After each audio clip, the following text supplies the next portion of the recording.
Do you think it's a good use of manpower and resources to go after law-abiding First Nations and Inuit firearms owners when they clearly are not the problem?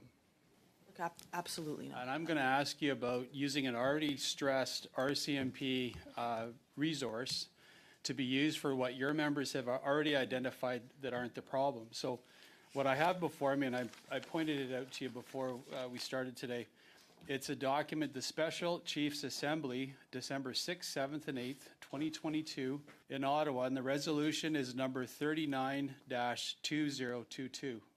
On November 24th, 2022, the House of Commons Standing Committee on Public Safety and National Security met to do a clause-by-clause reading of Bill C-21, and shortly after, amendments were introduced adding long guns, rifles to the banned list, potentially criminalizing many types of firearms currently used by First Nations peoples for sustenance hunting, and I will add in, namely, the widely used SKS. This is the resolution at the bottom of the page 2.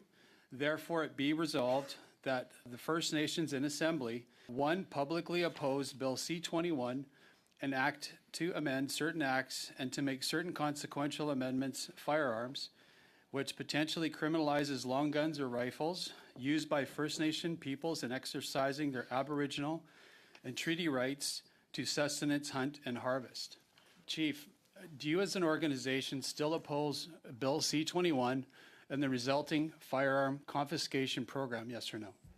Absolutely. We follow our chiefs in assembly and we follow our First Nations in assembly, and if whatever this says, that stands until otherwise said so by the assembly. About, again, First Nations and Inuit policing. And we heard from at our last committee hearing, as we've heard even from previous witnesses today, First Nations and Inuit RCMP detachments are short-staffed and under-resourced. There's a lack of recruiting.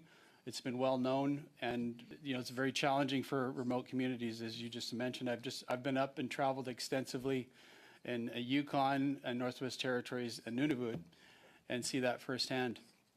We've heard even today stories about real criminals aren't being held in custody and being released even before their paperwork is completed. Considering RCMP management in Ottawa can't ensure First Nations and Inuit basic policing needs are met, do you think it's a good use of manpower and resources to go after law-abiding First Nations and Inuit firearms owners when they clearly are not the problem? Absolutely.